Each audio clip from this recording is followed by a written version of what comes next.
राधा कृष्णपादान् सहगणललिता श्रीविशाखान्वितंश्च हे कृष्ण करुणा सिन्धु दीनबन्धु जगत्पते गोपीश गोपीककान्त राधाकान्त नमोऽस्तुते तप्तकाञ्चन गौराङ्गी राधे वृन्दावनेश्वरी वृषभानुसुते देवी प्रणमामि हरिप्रिये वाञ्छाकल्पतरुभ्यश्च कृपा सिन्धुवैव च पतितानं पावनेभ्यो वैष्णवेभ्यो नमो नमः। जय श्री कृष्ण चैतन्य प्रभु नित्यानंद श्री अद्वैत गदाधर श्रीवासादि गौर भक्त वृंद। हरे कृष्णा कृष्ण कृष्ण हरे हरे, हरे Ram Ram Ram Hare Hare. So reading from Upadeshamrita, श्लोक संख्या 8। तन्नाम रूप चरितादि सुकीर्तनानु स्मृत्युक्रमेण रसना मनसि नियुज्य तिष्ठन् व्रजेतदनुरागी जनानुगामी कालं नयेद अखिलम् इति उपदेशसारम्। समस्त उपदेशों का सार यही है कि मनुष्य अपना पूरा समय 24 घंटे भगवान के दिव्य नाम, दिव्य रूप, गुणों तथा नित्य लीलाओं का सुंदर ढंग से कीर्तन तथा स्मरण करने में लगाए, जिससे उसकी जीवा तथा मन क्रमशः व्यस्त रहे। इस तरह उसे व्रज में निवास करना चाहिए और भक्तों के मार्गदर्शन में कृष्ण की सेवा करनी चाहिए। मनुष्य को भगवान के उन प्रिय भक्तों के पद चिन्हों का अनुगमन करना चाहिए जो उनकी भक्ति में प्रगाढ़ता से अनुरक्त हैं।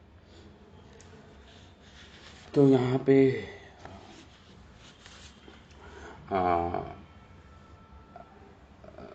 रागानुगा भक्ति की को प्रस्तुत कर रहे हैं यहाँ पे श्रील रूप गोस्वामी पाद। रागानुगा भक्ति का अर्थ हमने पढ़ा था, जिसका आधार है राग, जिसका आधार ना तो शास्त्र हैं ना ही लॉजिक है, जिसका आधार है शास्त्र, जिसका आधार है राग, भगवान से राग। और मेन क्वालिफिकेशन क्या है इस मार्ग पे चलने के लिए रागानुगा भक्ति में? वो है लोभ, लौल्यम, ये हमने पढ़ा।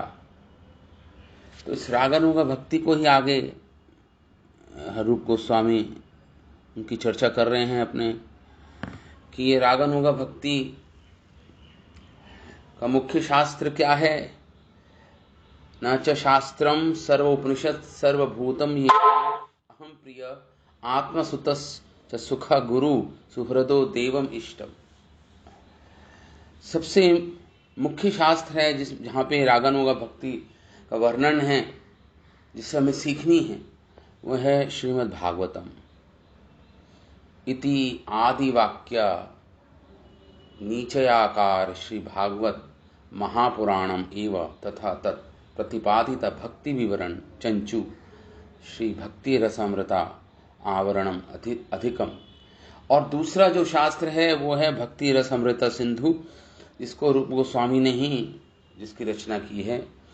वो क्या है? चंचु, मतलब अगर भक्ति रूपी जो तोता है उसकी जो चोंच होती है, जिससे वो फल का आस्वादन करता है, तो अगर हम श्रीमद् भागवतम का आस्वादन करना है, विशेषतः रागानुगा भक्ति का आस्वादन करना है, जिसे हमारे आचार्य जिसके विषय में बता रहे हैं, तो हमें भक्ति रसामृता सिंधु का भी अध्ययन करना पड़ेगा। वो एक चोंच के समान है, तोते के चोंच के समान है। भक्ति विवरण चंचु श्री भक्ति रस अमृता अधिकम अपि। ये भक्ति, इसके इन दोनों शास्त्रों से इम्पोर्टेंट कोई नहीं है हमारे गौड़िया वैष्णवों में, हम समाज में। ये दोनों शास्त्र बहुत ही विशेष स्थान रखते हैं। तो ये जो हम विषय पढ़ रहे हैं या सुन रहे हैं, या चिंतन कर रहे हैं, ये विषय एक्चुअली अभी तो हम साधक हैं, साधना देह में हैं, तो हमें हमारे लिए इम्पोर्टेंट इसलिए है सुनना कि आने वाली अवस्थाओं में हम धीरे धीरे जब हमारी भक्ति जब हमारी उन्नति होगी तो हम भी इन सब अवस्थाओं से गुजरेंगे। तो उस समय हमें पता होना चाहिए ये सब। ये पूजल रागपथ गौरव भंगे, श्रील भक्ति सिद्धांत सरस्वती ठाकुर कहते थे ये राग का जो पथ है ये पूजा करने योग्य है। अभी तो हम नहीं चल पा रहे हैं, लेकिन पूजा तो कर ही सकते हैं इस पथ की। ये हमारे आचार्य जनों ने ऐसा बोला है। और भक्ति रसमृत सिंधु के कई ग्रंथों में रागानुग भक्ति के बारे में बताया गया है। कृष्णम स्मरणम जनम चास्यः प्रेष्टम निज संहितम तत्तत् कथारतश्चासौ कुर्यात् वासं व्रजेस्ततः। भक्ति रसमृत सिंधु में रूप गोस्वामी कह रहे हैं हमें भगवान कृष्ण का ये स्मरण करना होगा। ये जो रागानुग भक्ति है ये स्मरण की ये ना मानसिक मन की सेवा है ये मुख्यतः। हालांकि एक साधक तो एक्सटर्नली साधक देह में तो सारे भक्ति के 64 अंगों का पालन करेगा, लेकिन मानसिक रूप से मन तो उसका पूर्ण रूप से व्रज में ही रहेगा, व्रजवासियों का अनुगमन करने में ही रहेगा। यही रागानुगा भक्ति है। तो हमने दशाएं पढ़ी थी, श्रवण दशा, वरण दशा, स्मरण दशा। तो स्मरण जो दशा होती है एक साधक की, वहां से ये आरंभ होती है रागानुगा भक्ति। वहां से आरंभ होती है रागानुगा भक्ति।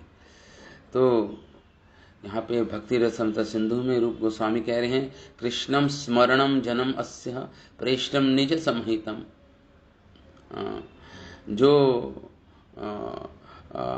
जिसको प्रेष्ठ है, जिसको अच्छा लगता है, व्रजवासियों को किसी एक भाव को जिसको अच्छा लगता है, या तो माधुर्य भाव या साख्य भाव, वात्सल्य भाव, निज संहितम तत्तत् कथस रतश्चासौ, वो उन्हीं कथाओं में डूबा रहता है।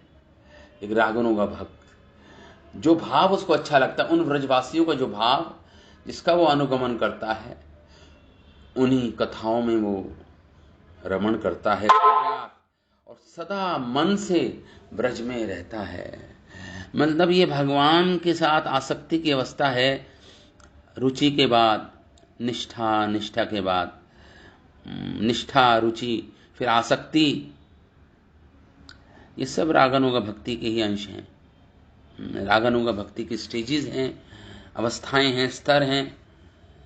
और रूप गोस्वामी जैसे हमने पढ़ा कि जो रागानुगा भक्ति है सेवा साधका रूपेण सिद्ध रूपेण चात्रहि।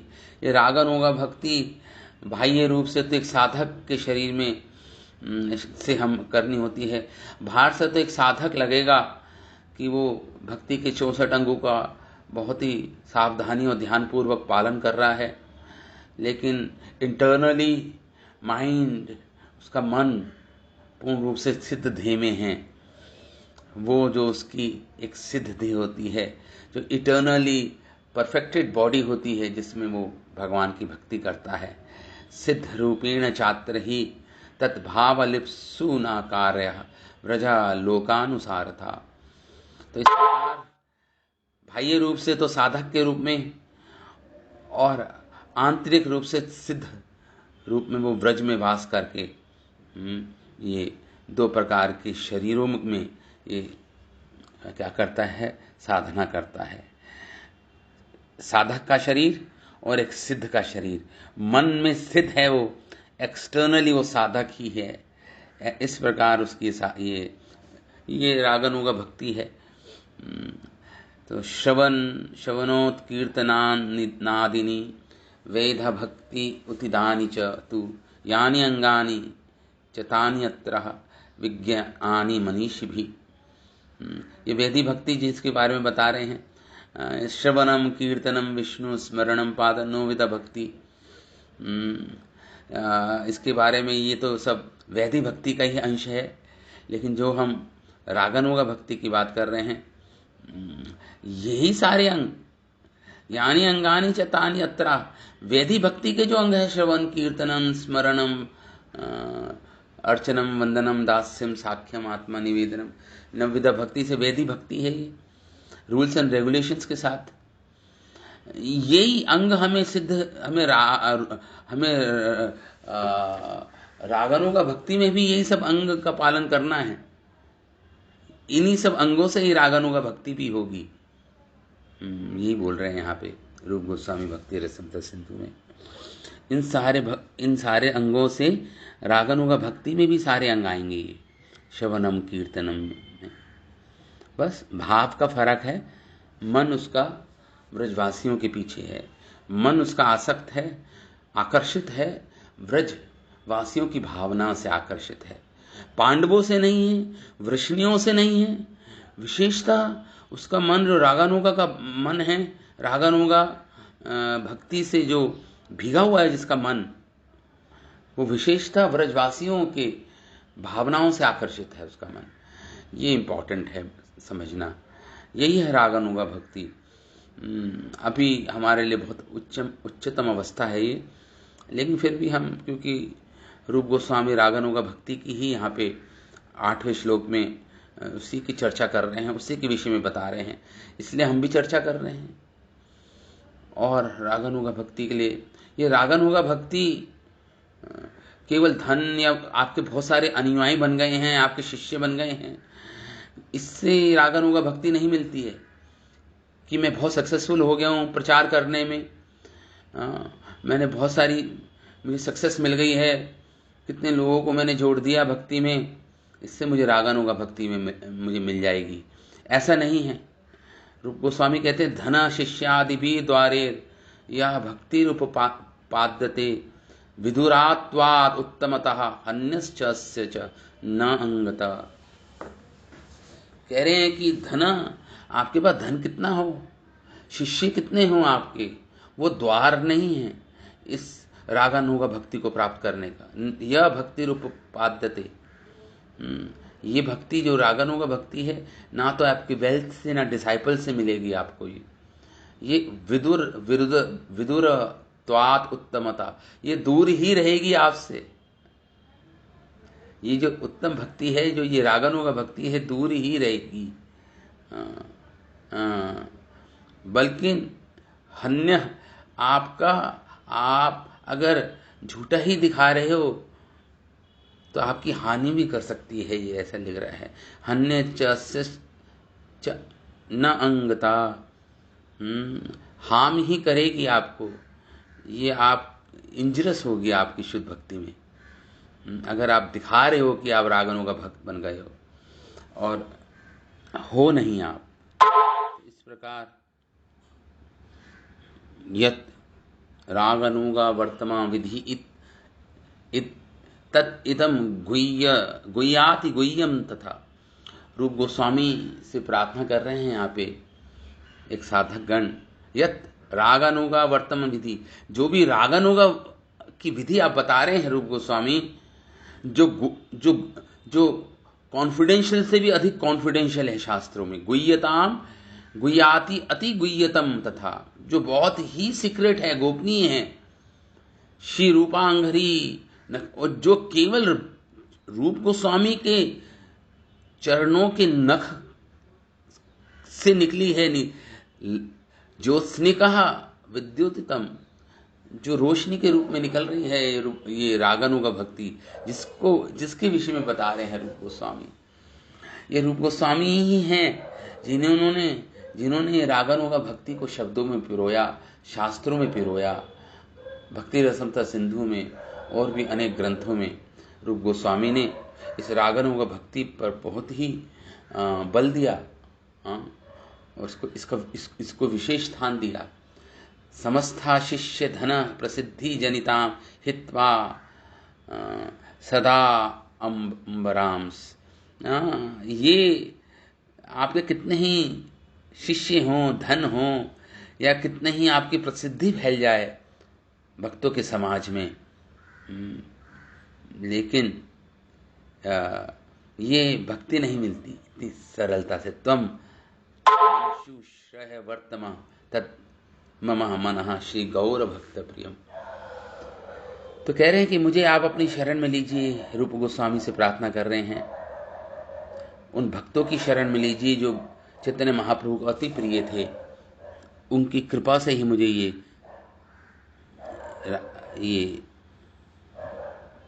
भक्ति का पथ मुझे मिल पाएगा।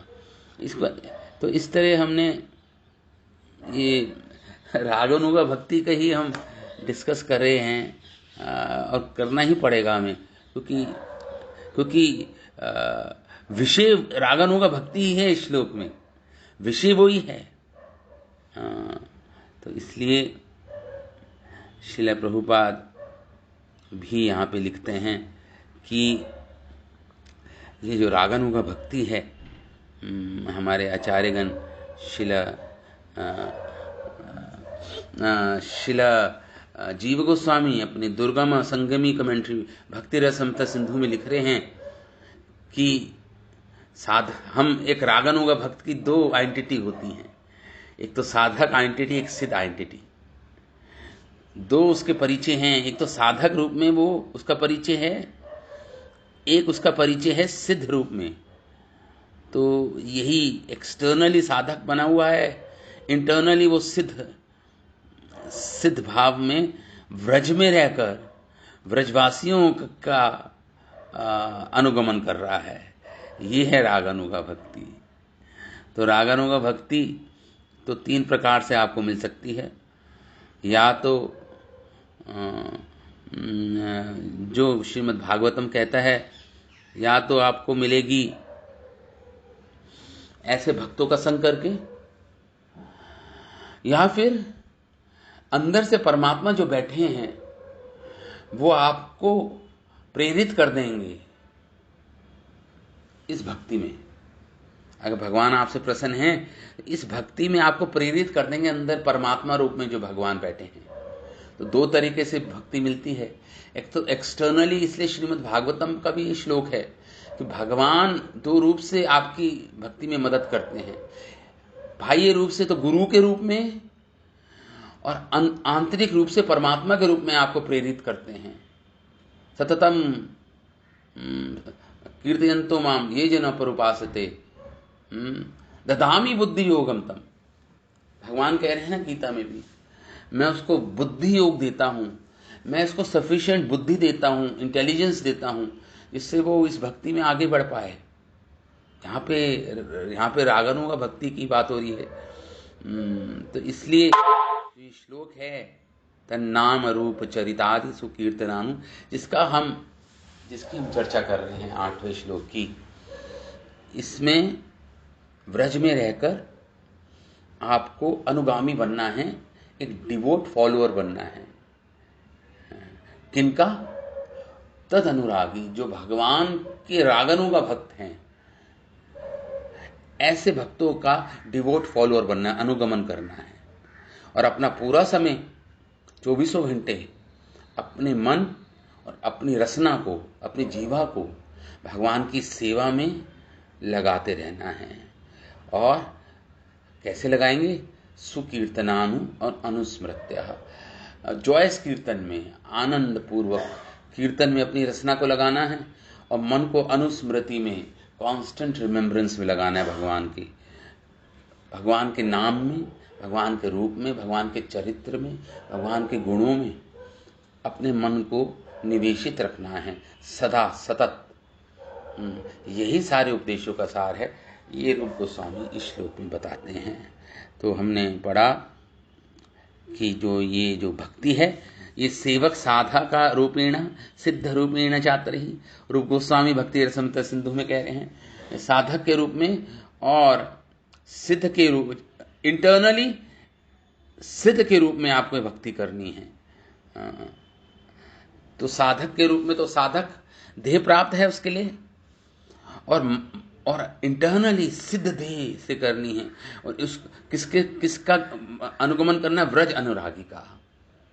जो व्रज के अनुरागी जन हैं, ऐसे भक्त इंटरनली बाह्य नहीं, बाह्य तो आप साधक ही बने रहेंगे। इंटरनली आपका मन ब्रजवासियों के भावों को अनुगमन करेगा, ब्रज अनुरागी बनेगा इंटरनली। तो जब आप इसे फॉलो करेंगे तो और सिद्धदेह प्राप्त करेंगे, मानसी सेवा करेंगे। नित्य जो ब्रजवासी हैं, नित्य सिद्ध जो ब्रजवासी हैं, श्रीमती राधा रानी और गोपियां और अनेक ब्रजवासी जन, उनकी उनकी उनकी सेवा करो, उनका अनुगमन करोगे सिद्ध ध्येय में। अब ये जो विषय है ना, ये अभी एक्चुअली इसे स्वरूप सिद्धि बोलते हैं, इसको सिद्ध प्रणाली भी बोलते हैं। हमारे आचार्यों ने बोला है, श्रील भक्तिविनोद ठाकुर ने, श्रील भक्ति सिद्धांत सरस्वती ठाकुर ने, श्रील भक्ति सिद्धांत ने एक दो अपने भक्तों को ये सिद्ध प्रणाली दी, उनको उनका इटर्नल फॉर्म बता दिया आध्यात्मिक जगत में। उन्होंने सिद्ध प्रणाली से भजन किया अपना बैठकर, लेकिन बहुत ही रेयर, ज़्यादातर तो उन्होंने साधकों को साधना के बारे में ही बताया। तो इसलिए हमारे आचार्य जन लिखते हैं, साधना ये धन चाई, सिद्ध देह ताह पाई, पक्वा अपक्वा मात्र सही विचार, पाखिले से प्रेम भक्ति, अपक्वे साधना गति, भक्ति लक्षण तत्वसार। हमारे नरोत्तम दास ठाकुर अपने ग्रंथ प्रेम भक्ति चंद्रिका में लिखते हैं, ये साधना ये धन चाही, सिद्ध देह तापाई। अगर आपको ये धन चाहिए तो आपको अपनी साधना साधक देह में, जब करते रहेंगे आप अपनी साधना साधक देह में, साधना ये धन चाहिए, लेकिन ये धन चाहिए आपको क्या, सिद्ध देह तहाँ पाई, आपको एक सिद्ध देह की प्राप्ति होगी। पक्व अपक्व मात्र सही विचार, साधना देह और सिद्ध देह में बस यही अंतर है, एक तो पका हुआ फल है, एक पका हुआ फल नहीं है, बस एक राइपन स्टेट है, एक अनराइपन स्टेट है, बस इतना ही फर्क है। अपक्वा पक्वा मात्र सही विचार, जो साधना देह है वो अपक्व अवस्था में है भक्ति, और जो सिद्ध भक्ति है सिद्ध देह में वो पका हुआ फल के समान है। पाखिले से प्रेम भक्ति, अपक्वे साधना गति। जब पक जाता है तो उसे प्रेम भक्ति बोल देते हैं सिद्ध देह में, और जब अभी अब पका नहीं होता तो साधना भक्ति बोलते हैं, साधना गति। भक्ति लक्षण तत्व सार, यही भक्ति लक्षण का तत्व है, यही सत्य है। तो पका हुआ फल वो भी एक अवस्था है, स्तर है, वो है रागानुगा भक्ति, जो सिद्ध ध्येय में आप करते हो। सिद्ध ध्येय परफेक्टली इटर्नली परफेक्टेड बॉडी जो आपको मिलती है, स्पिरिचुअल बॉडी जो मिलती है इंटरनली, ये सब हमारे आचार्य जन लिख रहे हैं। खासकर जो हमारे आचार्य जन हैं, अब हम इसको डिस्कस जल्दी से कर लेते हैं, उसके बाद हम बाद में एक्चुअली अभी तो अब जो बाकी 3 श्लोक हैं इसके उपदेशामृत तो ये बताया है कि राधा रानी परम भक्त हैं, कहाँ में बैठकर उनकी सेवा करनी है, इस पे मुख्य जोर दिया है। अब तो जो टॉपिक हैं, जो विषय हैं हमारे, बहुत ही डीप टॉपिक हैं। साधना भक्ति तो हमने 7वें श्लोक में ही पूरी कर ली थी, अब तो सिद्ध भक्ति की बात कर रहे हैं आप हमारे आचार्य जन। ओम सहना भवतु। इसलिए जब हम सिद्ध भक्ति की बात कर रहे हैं तो हम सबको रक्षा चाहिए, हम सबको क्या चाहिए, शांति पाठ करना चाहिए, ताकि एक शांत मन से हम इस सिद्ध प्रणाली, सिद्ध ध्येय में जो भक्ति की जाती है, जिसे रागानुगा भक्ति बोलते हैं, इसको समझ पाएं एटलीस्ट। ओम सहना भवतु, कठोपनिषद का श्लोक है। सहनम भुनक्तु सह वीर्यम करवावहे तेजस्विनावधीतमस्तु मा विद्विषावहि। ओम शांति शांति। ओम सहना भवतु। हमारी रक्षा हो। किसकी? एक अध्यापक की और एक एक एक जो छात्र है, उन दोनों की रक्षा हो।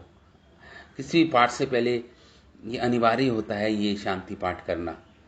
हाँ, भगवान हम टीचर की और स्टूडेंट दोनों की रक्षा करे। ओम सहना भवतु, ओम सहना भुनक्तु। और हमें जो फल दे हमारे इस अध्ययन का, जो हाईएस्ट फ्रूट है, जो फल मिले हमें, हम दोनों को मिले, छात्र को और शिक्षक को। ओम सहवीर्यम करवावहे, जिससे हमें हमारा बल, आध्यात्मिक बल बढ़े। इसकी चर्चा करने पर हमारा आध्यात्मिक बल बढ़े और हम अनुभव के स्तर पे आ जाए। हमारा ये जो हम अध्ययन कर रहे हैं, तेजस्विना अधितपस्तु, और हमारा तेज, अध्यापक का और छात्रों का तेज बढ़ जाए, आध्यात्मिक तेज बढ़ जाए। माँ विद्विषावहि, एक दूसरे से द्वेष न रखें। माँ विद्विषावहि। ओम शांति, पीस, शांति पूरे संसार में फैल जाए। इस प्रकार ये शांति पाठ कर रहे हैं हमारे आचार्य जन। तो हम थे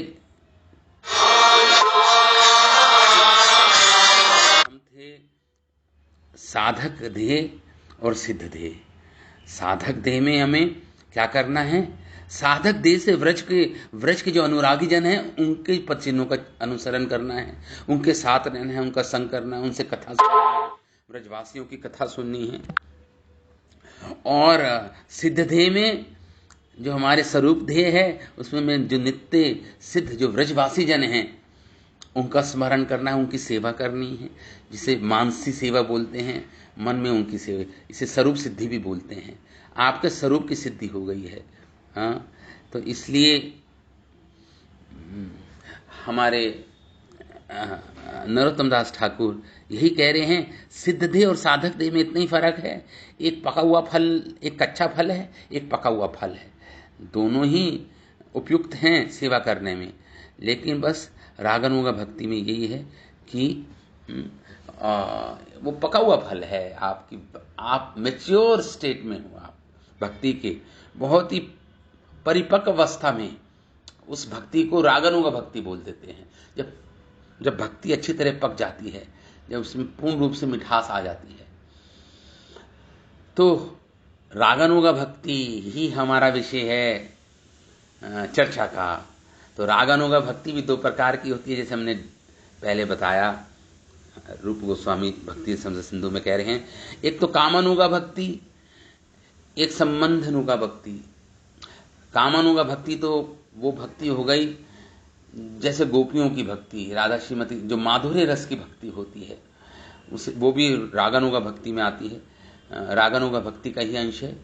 जो माधुर्य रस, उन्नत उज्ज्वल रसाम, सबसे आदि रस, जो सबसे टॉप मोस्ट रस है शास्त्रों में, जो गोपियों, जिस भाव में गोपियों ने भक्ति की भगवान की, जो समर्पण गोपियों ने किया, ब्रजांगनाओं ने किया, गोपांगनाओं ने किया, श्रीमती राधा रानी ने किया, उसको कामानुगा भक्ति बोल देते हैं। मतलब रागानुगा भक्ति दो प्रकार की होती है, एक तो कामानुगा भक्ति, एक संबंधनुगा भक्ति। तो कामानुगा भक्ति तो वो माधुर्य रस की भक्ति हो गई जो गोपियों ने की, और संबंधनुगा भक्ति हो गई जो दूसरे व्रजवासी हैं रागानुगा भक्ति, जैसे वात्सल्य रस के भक्त हैं और साख्य रस के भक्त हैं, दास्य रस के भक्त हैं, वो संबंधनुगा रागानुगा भक्त हो गए। संबंध रागानुगा भक्ति हो गए, भक्त हो गए। और एक कामानुगा भक्त, वो गोपियां हैं। तो दो प्रकार के भक्त यहाँ पे बता रहे हैं। कामानुगा जो गोपियों का की शरण लेते हैं, और संबंधनुगा रागानुगा भक्ति संबंधनुगा है, जो दूसरे संबंधों में है। वो भी रागानुगा भक्ति है, लेकिन दूसरे संबंधों में है, वो जैसे पेरेंट्स, फ्रेंड्स, सर्वेंट्स, ये संबंधनुगा भक्ति हो गई। इसलिए हमारे आचार्यजन श्रील जीव गोस्वामी क्या लिखते हैं अपने कि जैसे पांडव हैं, पांडवों की भक्ति क्या बोलेंगे आप, रागानुगा भक्ति है। पांडवों की भक्ति रागानुगा भक्ति में नहीं आएगी, क्योंकि पांडवों की भक्ति में ऑन रेवरेंस, भगवान को भगवान की तरह समझना, इसकी प्राधान्यता थी।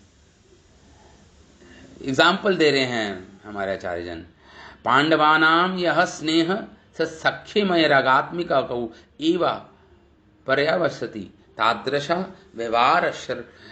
लेकिन आप देखो, पांडवों में जो स्नेह था भगवान के प्रति, उसको आप साख्य रागानुगा भक्ति खिलाओगे, क्योंकि वो भगवान को सखा मानते थे, अपना फ्रेंड मानते थे। क्या वो साख्य रागानुगा भक्ति कर रहे थे पांडवजन? कहते हैं नहीं। तादृश व्यवहार श्रवणा तथापि ऐश्वर्य ज्ञान प्रधानत्वात्। लेकिन ये जब होता, साख्य रस की रागानुगा जब कहलाती, जब उसमें ऐश्वर्य भाव नहीं होता। लेकिन जो पांडव जन हैं, इनमें तो ऐश्वर्य भाव की प्रधानता थी। भगवान को ऑ एंड रेवरेंस, भगवान को भगवान समझ के ऐश्वर्य भाव था भगवान के प्रति। तो ये साख्य रागानुगा भक्ति में नहीं आएगी, यहां पे बोल रहे हैं। ये वेदी भक्ति के ही पाठ हैं, जो पांडवों की भक्ति वेदी भक्ति के पाठ हैं। लेकिन ये भी पांडवों की भक्ति भी शुद्ध रागानुगा भक्ति नहीं कहलाई जा सकती, शुद्ध रागानुगा भक्ति नहीं कहलाई जा सकती। ये लिख रहे हैं, ये दुर्गम संगमी कमेंट्री में श्रील जीव गोस्वामी लिख रहे हैं, इसमें भक्ति रसमता सिंधु में कमेंट्री दे रहे हैं। अच्छा, वृष्णियों की बात करें, जो वृष्णि थे, जो द्वारका में भगवान के संबंधी जन थे, क्या उनकी भक्ति रागानुगा भक्ति थी? भगवान को अपना मित्र, अपना सखा मानते थे या राजा मानते थे? वो वृषवाणी कह रहे हैं, जो वृष्णि जन हैं, संबंध सैव ज्ञानेन मध्य मध्य आवरणात्। भक्ति रसम सिंधु की कमेंट्री में लिख रहे हैं, जो मधुरता थी वृष्णियों में और भगवान में संबंध में, जो मधुरता थी, वो ज्ञान भी उनका मध्य आवरण था। उसमें किसमें आवरण था?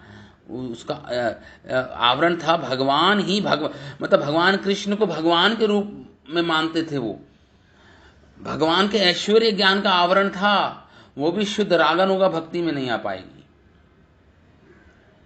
क्योंकि रागानुगा भक्ति में तो भगवान के ऐश्वर्य ज्ञान, भगवान को भगवान के रूप में समझना, इसका रंच मात्र भी नहीं होता रागानुगा भक्ति में। जब अर्जुन ने भगवान का विश्व रूप देखा, तो अर्जुन तो इतने घबरा गए, भगवान से उन्होंने प्रणाम किया, ऊपर से नीचे से हर जगह से इतने भयभीत हो गए अर्जुन। भगवान का जब विश्व रूप के दर्शन किया अर्जुन ने, अर्जुन की एक इच्छा थी, हे प्रभु आप पुनः उसी सखा रूप में मेरे सामने हो जाइए, मैं बहुत घबरा रहा हूँ, मुझसे ये सहन नहीं हो रहा आपका जो रूप देख रहा हूँ मैं, विश्व रूप। और ये विश्व रूप तो यशोदा मैया ने भी देखा था। भगवान ने अपने मुख में सारे ब्रह्मांडों के दर्शन करा दिए थे, लेकिन यशोदा मैया का जो ऐश्वर्य ज्ञान है, वो प्राधान्य नहीं था, वो वात्सल्य भाव में ही वो सब उनका जो ऐश्वर्य ज्ञान है ढक लिया उनके वात्सल्य भाव ने। तो इसलिए वो रागानुगा भक्ति है। जो वृष्णियों की भक्ति है या जो पांडवों की भक्ति है भगवान के प्रति, वो शुद्ध रागानुगा भक्ति के में नहीं आएगी, वो वैदिक भक्ति में आएगी, क्योंकि ऐश्वर्य की प्रधानता है, वहां पर ऐश्वर्य ज्ञान की प्रधानता है। इसलिए याद रखिए, जो रागानुगा भक्ति है तो विशेषतः व्रजवासियों के लिए सीट रिजर्व्ड है। जो व्रजवासी जन हैं या जो व्रजवासी जनों के भावनाओं का पालन कर रहे हैं, उन अनुगमन कर रहे हैं, उनके अनुगत्य में रह के आप अगर भक्ति कर रहे हैं, अगर आपके गुरु रागनु का भक्त हैं और वो भावना आपके अंदर रागनु का भक्ति वाली भावना डाल रहे हैं, जिस स्तर के गुरु होंगे वैसा ही शिष्य बनता है। तो वो है व्रजवासियों का भाव। इसलिए भक्ति रसम सिंधु में आए हैं व्रज लोकानुसारता। रागनु का भक्ति का भावना क्या है, मूड क्या है, व्रजवासियों का मूड है। ना तो पांडवों का मूड व्रजवासियों का मूड है और ना ही वृष्णियों का मूड व्रजवासियों का मूड है। ये तो केवल ये तो व्रजवासियों का जो यही रागनु का भक्ति कहलाती है। इसलिए जो ये रागनु का भक्ति है, दो देह में करते हो आप, एक तो साधक देह में और एक सिद्ध देह में। जीव गोस्वामी लिख रहे हैं। और अपनी बॉडी में जो आपने अपने हृदय में, आपके हृदय में है, वो बाहर किसी को नहीं पता। आपके हृदय में जो सिद्ध देह है, जिसमें आप रहकर भगवान के व्रजवासियों की भक्ति कर रहे हो, व्रजवासियों का अनुगमन कर रहे हो, सिद्ध, उसे सिद्ध प्रणाली बोलते हैं उसको। शिल प्रभुपाद लिख रहे हैं अपने शिक्षामृत, चैतन्य शिक्षामृत ग्रंथ में लिखते हैं, शिल प्रभुपाद एक तात्पर्य में लिखते हैं कि अगर हम गोपियों के भावों का पालन करें तो हमें सिद्ध देह प्राप्त होती है। और उस जो सिद्ध देह इस भौतिक मन और भौतिक इंद्रियों से परे एक शरीर होता है, उसे सिद्ध देह बोलते हैं। और जब तक वो सिद्ध में देह नहीं मिलेगा, जब तक हम व्रजवासियों की सेवा में नहीं नियुक्त होंगे, हम नहीं हो सकते। जब तक हमें वो सिद्ध देह प्राप्त नहीं होगा, जब तक हम प्योर स्पिरिचुअल आइडेंटिटी नहीं मिलेगी, जब तक हम सेवा नहीं कर सकते। किनकी? व्रजवासियों की, जो नित्य सिद्ध परिकर हैं भगवान के, उनकी सेवा नहीं कर पाएंगे हम। ये बोल रहे हैं जब तक हमें सिद्ध देह नहीं मिलेगा। शिला प्रभुपाद इस तरह से बोल रहे हैं। शिला भक्तिविनोद ठाकुर लिख रहे हैं कि सेवा तो केवल सिद्ध देह में ही प्राप्त हो पाएगी। जो स्पिरिचुअली जो सिद्ध देह जो मिलता है हमें बाहर से, तो इस भौतिक संसार में, इस जड़वत, ये जड़ से बना हुआ भौतिक संसार जहाँ पे जड़ता है, जहाँ पे डेड मैटर है, बाहर से तो साधक देह मिलता है हमें। और हमारा जो देह होता है वो भी जड़ से बना होता है, जड़ वस्तु से बना होता है। लेकिन जब हमें गुरु की कृपा मिलती है, जब गुरु हमें उपयुक्त समझते हैं, जब हमारी सेवा पूर्ण हो जाती है, पक जाती है, परिपक्व अवस्था हो जाती है, जब सेवा करते करते साधक देह में, तो गुरु की कृपा से हमें वो सिद्ध देह मिलता है, जिससे हम भगवान की मानसिक सेवा कर पाते हैं। और भगवान की अष्टयाम सेवा कर पाते हैं। 8 याम होता है 3 घंटे का एक।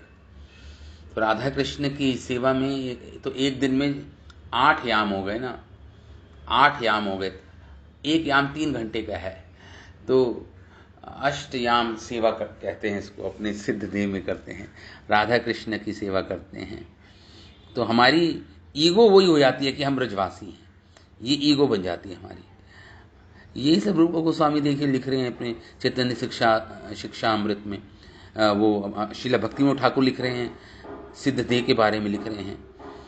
तो वो सिद्ध देह में ललिता सखी का अगर पालन करता है तो वो सोचता है कि मैं यावट में रहता है, और यावट में रहकर वो रूप मंजरी के अनुगत्य में उनके इंस्ट्रक्शंस को फॉलो करते हुए वो अपने सिद्ध देह को से राधा कृष्ण की सेवा करता है, राधा कृष्ण की सेवा करता है। तो 6 चीज़ें 11 चीज़ें उसको देता है साथ उसका गुरु। उसका नाम बदल जाता है सिद्ध देह में, उसकी एज, उसका रिलेशनशिप, उसका रूप, उसका वेश, उसका ग्रुप, उसकी सेवा, पराकाष्ठा, हाईएस्ट एस्पिरेशन हो जाती है उसकी। पाल्य दासी भाव, उसका भाव दासियों का हो जाता है। और निवास कहाँ होता है? ब्रज का निवास होता है। ये सब सिद्ध देह की बातें यहाँ पे हो रही हैं। लेकिन शिला प्रभुपाद लिखते हैं कि नहीं, सिद्धदेह प्रणाली हम नहीं देते किसी को। शिला प्रभुपाद ने कभी किसी भी डिसाइपल को ये सिद्धदेह प्रणाली नहीं दी, क्योंकि इसका मिसयूज हो जाएगा। जो लोग अभी योग्य नहीं हैं वह भी सिद्धदेह प्रणाली में सहज्य बन जाएंगे, प्राकृत सहज्य जिसे बोलते हैं, झूठा ही दिखाएंगे। इसलिए प्रभुपाद ने बिल्कुल बंद कर दी सिद्ध प्रणाली अपने संस्था में, और ये संस्था में हो नहीं सकती सिद्ध प्रणाली। ये तो संस्था से परे की बात है। आप इसको इंस्टीट्यूशनलाइज नहीं कर सकते, एक इंस्टीट्यूशन में आप इसको कॉमन प्रैक्टिस नहीं बना सकते। ये तो एक पर्सनल गुरु और शिष्य के बीच में एक प्रेम का आदान प्रदान होता है, एक समर्पण का आदान प्रदान होता है। इसको आप इंस्टीट्यूशनलाइज नहीं कर सकते कि नहीं उसके बाद उसको सिद्ध प्रणाली मिलनी ही मिलनी है। ऐसा नहीं होता, ऐसा नहीं होता। ये तो बहुत ही निजी रूप से गुरु और शिष्य के बीच में संबंध जो होता है, जो परिपक्व हो जाता है, जब गुरु समझता है अब उपयुक्त हो गया कि इसको इसका सिद्ध देह बताया जाए, इसको इटर्नल सिद्ध देह बताई जाए, तब ही शिष्य को मिलती है ये सिद्ध प्रणाली। इसलिए श्रील प्रभुपाद लिखते हैं इसका मिसयूज नहीं करना चाहिए। सिद्ध प्रणाली बहुत ऑथराइज नहीं है, प्रभुपाद लिख रहे हैं। ये इंस्टीट्यूशन में नहीं चलती हमारे। ये जो हमें तो साधक रूप में ही रहना है जीवन भर, according to the regulatory principles. या जो सिद्ध प्रणाली है, ये तो जो सूडो वैष्णव हैं, जो प्राकृत सहज्य हैं, जो बहुत ही सहज्य मतलब जो बहुत ही सहज रूप से लेते हैं, इसको बहुत ही चीपली लेते हैं, बहुत चीप समझ रखा है जिन्होंने, उनके लिए नहीं है। रूप गोस्वामी उनके यहां पे उनके लिए नहीं कर रहे हैं, इसको एक स्टैंडर्ड नहीं बनाया रूप गोस्वामी रागनों का भक्ति को। ये केवल भक्तों के लिए है, जो जैसे श्रीला भक्ति सिद्धांता ने केवल 1-2 डिसाइपल को अपनी सिद्ध प्रणाली सिखाई। एक पवन सरोवर में एक वैष्णव थे, आज भी उनकी समाधि है, उनको वो और 1-2 और डिवोटीज को श्रीला भक्ति सिद्धांता श्री ठाकुर ने सिद्ध प्रणाली ध्येय के बारे में बताया और ये सिखाई। तो कॉन्ट्रडिक्टरी है। श्रीला भक्ति में ठाकुर, श्रीला रूप गोस्वामी, श्रीला भक्ति में ठाकुर ने विनोद बिहारी विपिन अपने जो गुरु महाराजा उनसे ये सिद्ध प्रणाली को ग्रहण किया। श्रीला भक्ति में ठाकुर ने जगन्नाथ दास बाबा जी से ये सिद्ध प्रणाली को ग्रहण की, ये जो स्वरूप ध्येय उनको बताया। श्रीला भक्ति सिद्धांत सरस्वती ठाकुर, ऐसे गौर किशोर दास बाबा जी, इन सबने ही ये सिद्ध प्रणाली, ये सिद्ध देह की बात की है और उनको अपने साधना में अपनाया है। उसके साथ उसी साधना सिद्ध देह में इन्होंने नित्य सिद्ध व्रजवासियों की सेवा की अपने सिद्ध देह में रहकर। उस अवस्था में थे हमारे आचार्य जन। लेकिन हमारे श्रील प्रभुपाद ने बिल्कुल नकार दिया इस प्रणाली को, इस कौन में बिल्कुल नकार दिया गया, क्योंकि इसका मिसयूज हो जाएगा। वो जानते थे, क्योंकि इस प्रणाली में तो बाह्य रूप से तो साधक है और आंतरिक रूप से वो सिद्ध है, सिद्ध देह में सेवा कर रहा है, मानसिक सेवा। हाँ, लेकिन प्रॉब्लम जब आएगी जब बाह्य रूप से वो अपने आप को सिद्ध दिखाएगा। जब बाह्य रूप से साधक ध्येय नहीं दिखाएगा, अपने आप को सिद्ध भक्त बताएगा, वहां पे प्रॉब्लम आएगी। वो भी गोपियों की तरह एक्ट करेगा, उनके कपड़े पहनेगा, उनके भावों का अनुगमन करेगा। बाह्य रूप से तो कभी नहीं बताया, बाह्य रूप से तो साधक ही रहना है। केवल ये आपकी मन की अवस्था है, मन से आपको मानसिक सेवा करनी है ब्रजवासियों को। बाह्य रूप से तो आप वही श्रवणम कीर्तनम विष्णु स्मरणम पाद सेवनम अर्चनम वंदनम दास्यम साक्षात्म निवेदन, बाह्य रूप से तो वही नवविध भक्ति की प्रैक्टिस करनी है। इंटरनली, लेकिन आपको अपने स्वरूप, अपने शुद्ध स्पिरिचुअल बॉडी को डेवलप करना है, पकाना है अपने आप को, तब पका हुआ फल बोलते हैं जिसे नरोत्तम दास ठाकुर। लेकिन प्रॉब्लम ये है, शिला प्रभुपाद ने इसलिए मना कर दिया हमारी संस्था में। पहली बात तो ये कि एक संस्था में आप इसको ऐसे रूल नहीं बना सकते, इंस्टीट्यूशनलाइज नहीं कर सकते इस पद्धति को। ये बहुत ही पर्सनल है, ये बहुत ही पर्सनल है ये आपकी साधना में। और जब पर्सनल हो भी जाए तो बाह्य रूप से तो आपको अपने आप को साधक ही दिखाना है। इंटरनली आप कितने ही परिपक्व अवस्था में हो जाओ भक्ति के, चाहे आप आंतरिक रूप से राधा कृष्ण की सेवा में नियुक्त ही क्यों ना हो जाओ, लेकिन बाह्य रूप से तो आपको अपने आप को साधक ही दिखाना है, तब इसका मिसयूज नहीं होगा। तो इसलिए श्रील प्रभुपाद ने इसको स्वीकारा ही नहीं, इस पद्धति को। इसलिए श्रील रूप गोस्वामी अपने लघु भागवतामृतम में कहते हैं कि कोई भी दो कॉन्ट्रडिक्टरी स्टेटमेंट अगर आ जाए हमारे आचार्यों की, तो उसका हमें समन्वय करना होगा, उसको एक लाइन में लाना होगा। तो हम शिला भक्ति शिला प्रभुपाद बिल्कुल अलग थे। हमारे विश्वनाथ चक्रवर्ती ठाकुर जब लिख रहे हैं भक्ति सार प्रदर्शनी में, भक्ति रसमृत सिंधु की जो कमेंट्री है, जो भाष्य में श्रील विश्वनाथ चक्रवर्ती ठाकुर लिख रहे हैं कि दो प्रकार की साधक की क्रियाएं होती हैं, एक तो भावनामयी, एक परिचर्यामयी। भावनामयी में तो केवल मन में होती है वो सेवा, भावनामयी जिसे बोलते हैं, या मानसिक सेवा, वो केवल भावनामयी होती है। और एक परिचर्यामयी होती हैं, जो वो क्रियाएं करता है अपने इंद्रियों से, अपने शरीर से, एक्सटर्नल सेंसेस से, अपनी प्रेजेंट फिजिकल बॉडी में जो क्रियाएं करता है, वो परिचर्यामयी होगी। परिचर्या मतलब सेवामयी क्रियाएं होती हैं। भावनामयी क्रियाएं इंटरनली होती हैं। अब वो भावनामयी क्रियाओं को परिचर्यामयी क्रियाएं बना देगा तो वहां पे प्रॉब्लम आ जाएगी। उसको परिचर्यामयी जो क्रियाएं, जो अपने जो शरीर की क्रियाएं हैं, जो सेवा में युक्त करेगा अपने शरीर को, तो परिचर्यामयी सेवा हो गई। और भावनामयी सेवा क्या होती है? मन में, भावनाओं में जो सेवा करते हो आप मानसिक रूप से, जो नित्य सिद्ध परिकर में होते हैं ब्रजवासी जन, उनकी, तो आप भावनामयी सेवा को इस बाह्य जगत में प्रकाशित नहीं कर सकते हैं। वो आपकी बहुत ही कॉन्फिडेंशियल सेवा होती है, आप उसको प्रकाशित नहीं कर सकते बाह्य जड़ीय जगत में, इस डेड मैटर के जगत में उसको आपको प्रकाशित नहीं करना है।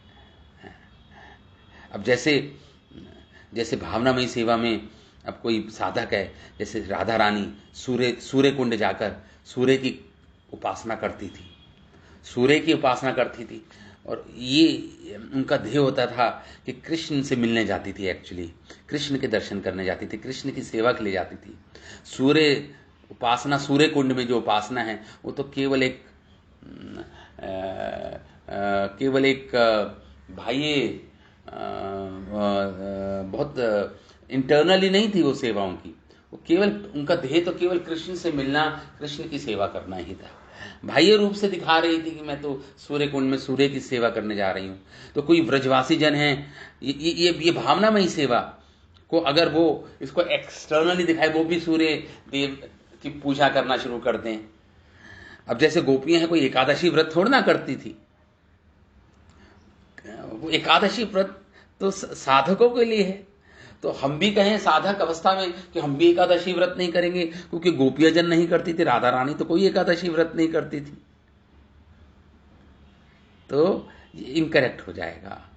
इसलिए श्रील विश्वनाथ चक्रवर्ती ठाकुर कह रहे हैं, अगर हमें गोपियों की भावनाओं को का अनुसरण करना है, अनुकरण नहीं करना, नकल नहीं करनी है। अब श्रील विश्वनाथ चक्रवर्ती ठाकुर के समय एक सौरम्य कुंज होता था, वहां के जो साधक जन थे वो अपने आप को कुंज निवासी मानते थे और बड़े बड़ी सिद्ध देह की बातें करते थे, और सिद्ध देह में ही रहकर गोपियों के सिद्ध अपने बातें होती थी, उसे सौरम्य बोलते थे वो। तो यहाँ पे कह रहे हैं श्रील विश्वनाथ ठाकुर उन्हीं की बात कर रहे हैं, सौरम्य ये सब इनकरेक्ट हैं, इनकी ये जो विधि है ये प्रमाणिक नहीं है, प्रमाणिक विधियाँ नहीं है ये। इस तरह यहाँ पे साधक, यहाँ पे सिद्ध देह की जो बात कर रहे हैं हम आचार्यगण, शिला प्रभुपाद, शिला विश्वनाथाचार्य ठाकुर, ये सब भावनामयी हैं, इंटरनल हैं।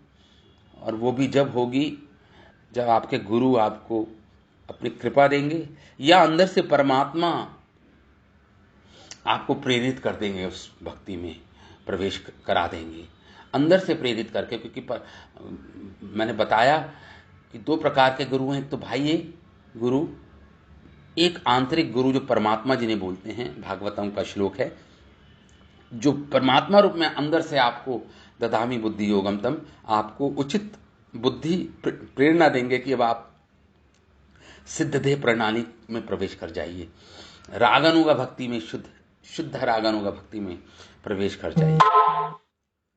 तो हम सुन रहे हैं, चर्चा कर रहे हैं, लेकिन अभी हम we are very far away from this. हमें झूठा ही दिखावटी रूप से इस अवस्था को नहीं नकल करनी चाहिए। ये तो भावना में ही सेवा है, भावनाओं में जो सेवा की जाती है। बाहर तो साधक के रूप में ही हमें सेवा करनी है सारे वैष्णवों की, और वैदिक भक्ति का ही आचरण करना है। लेकिन भावनाओं में आप व्रजवासियों का स्मरण कर सकते हो, उनकी सेवा कर सकते हो, भावना में, केवल भावनाओं में उसकी प्रैक्टिस कर सकते हो, उसका अभ्यास कर सकते हो। आप भावनाओं को परिपक्व बना दो, मैच्योर अवस्था में लाने के लिए।